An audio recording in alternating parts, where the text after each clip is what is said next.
ఇప్పుడు విజయనగరం కలెక్టరేట్ దగ్గర అయితే అంగన్వాడీ కార్యకర్తలు అలాగే వర్కర్స్ అందరూ కూడా ఇక్కడ ధర్నా అయితే చేస్తున్నారు. వాళ్ళ ధర్నాకి ప్రధాన కారణాలు ఏంటి అనేది వాళ్ళ మాటలను అడిగి తెలుసుకున్నారు. ఈ రోజు దేశవ్యాప్తంగా అంగన్వాడీ కార్మికులందరూ కూడా కనీస వేతనం 26,000 రూపాయలు చెల్లించాలని, అలాగే కనీస హక్కు లేనటువంటి ఈఎస్ఐ, పిఎఫ్ వంటి గ్రాట్యుటీ వంటి పెన్షన్ అటువంటి కార్మికులకు వర్తించేటటువంటి సదుపాయాలన్నీ కూడా వర్తింపజేయాలని చెప్పి మేము కోరుతా ఉన్నాం. ఈరోజు ఎంపీకి, ఎమ్మెల్యేకి చూసుకుంటే వాళ్ళకి 3,50,000 నుంచి 4 లక్షల రూపాయల వరకు జీతాలు ఉన్నాయి. అంటే వీళ్ళకి అంగన్వాడీ హెల్పర్లకి 7,000 రూపాయలు, అంగన్వాడీ కార్మికులకి 11,500 రూపాయలు ఇస్తా ఉన్నారు. వాళ్ళ ఒకరోజు వేతనం అంత లేదు వీళ్ళ వేతనం. ఎలా బతుకుతారు వీళ్ళు? మీరు నెల మొత్తం వేతనం తీసుకున్నారు, మీకు మళ్ళీ క్యాంటీన్లో మీకు భోజనాలు తక్కువ ఖరీదుకి అన్ని రకాల సదుపాయాలు అన్నీ మీకు ఉంటాయి. కానీ ఇక్కడ వేయింబోళ్ళు కష్టపడి దేశంలో పౌష్టికాహారం అందించి పిల్లలకి మంచి దేశంలో మంచి పౌరులుగా తీర్చిదిద్దాలి, ఆరోగ్యవంతులుగా తీర్చిదిద్దాలనేటువంటి లక్ష్యంతో పనిచేస్తున్నటువంటి అంగన్వాడీ కార్మికులకి అనేక రకాలుగా భారాలు అయితే మీరు పని అయితే పెంచుతూ ఉన్నారు, పని భారం అయితే పెంచుతూ ఉన్నారు. కానీ వీళ్ళకి మాత్రం కనీస వేతనం అనేది ఇవ్వట్లేదు. మన పక్కనే ఉన్నటువంటి తెలంగాణలో కానివ్వండి, మన పక్కనే ఉన్నటువంటి కర్ణాటకలో కానివ్వండి జీతాలు పెంచారు. మీరు కూడా గతంలో సమ్మె జరిగినప్పుడు వీళ్ళకి జీతాలు పెంచుతామని చెప్పి హామీ ఇచ్చారు. మినిస్టర్ ఆఫ్ ఎవరైతే మినిస్టర్స్ ఉన్నారో మినిస్టర్స్ మీటింగ్లో మినిట్స్ రాసి ఇచ్చారు మేము జీతాలు పెంచుతామని. మరి ఇప్పుడు ఎందుకు పెంచాలని మేము అడుగుతా ఉన్నాం. అలాగే దౌర్భాగ్యం ఏంటంటే వీళ్ళకి టీఏలు, డిఏలు వీళ్ళు ఖర్చు పెట్టినటువంటి డబ్బులు కూడా వీళ్ళకి ఇవ్వకపోతే వీళ్ళు అప్పులు చేసి ఎలా బతుకుతారు? వీళ్ళకి జీతం ఎవరు, వీళ్ళు ఖర్చు పెట్టిన డబ్బులు ఎవరు, మరి ఎలా వీళ్ళు బతుకుతారని మేము అడుగుతా ఉన్నాం. కాబట్టి దేశవ్యాప్తంగా ఈరోజు జరుగుతున్న కార్యక్రమానికైనా సరే కేంద్ర ప్రభుత్వం, రాష్ట్ర ప్రభుత్వం స్పందించి వీళ్ళ వేతనాలు, జీతాలు పెంచాలి.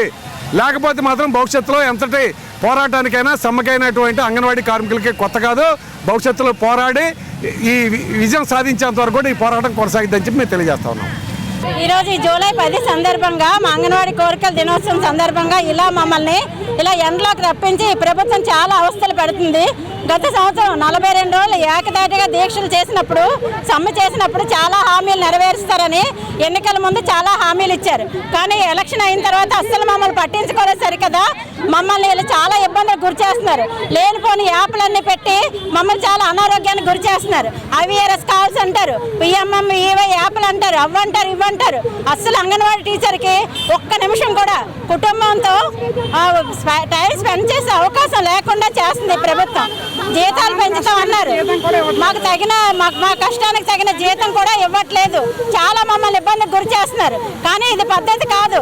ఎన్నికల ముందు ఇచ్చిన హామీల్ని ఒక్కటి కూడా నెరవేర్చలేదు. ఫోన్లు ఇచ్చారు, ఆ ఫోన్లు ఏమీ పని చేయట్లేదు. ఆ ఫోన్లు పనిచేయక మా సొంత ఫోన్లోనే నెలకి 3,500, 5,500 బ్యాలెన్స్ వేసుకొని మేము చేస్తున్నాం. ఏం కానీ వర్కులు చేయకపోతే ఆఫీసులకు రండి మెమోలు ఇస్తాం అంటున్నారు. ఇది ఎంతవరకు కరెక్ట్? ఇలా అంగన్వాడీ టీచర్లు ఇలా రోడ్ల మీదకి నిల్చోబెట్టి మా జీవితాలు ఇలా రోడ్ల మీద చేయడం మంచి పద్ధతి కాదు. ఆడబిడ్డలు మీ ఇంట్లో ఆడబిడ్డలు ఉన్నారు కదా, ఆడబిడ్డలు ఇలాగే ఉసురు పెడతారా? కాబట్టి గుర్తుపెట్టుకోండి, ఈ ప్రభుత్వం కానీ ఎక్కడైనా మా సమస్యలు స్పందించకపోతే మరి ఇక్కడ చాలా తీవ్రంగా ఉంటుంది మా ఉద్యమం. మాత్రం నెలకు ఒక యాప్ పెడుతున్నారు.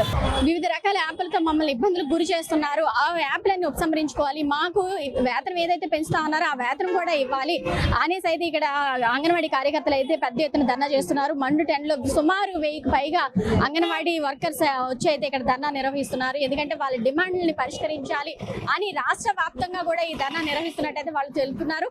మరి మనం కూడా ఆశిద్దాము, వాళ్ళ అవన్నీ కూడా ప్రభుత్వం నెరవేర్చాలని ఆశిస్తూ సీమా సుమన్ టీవీ, విజయనగరం.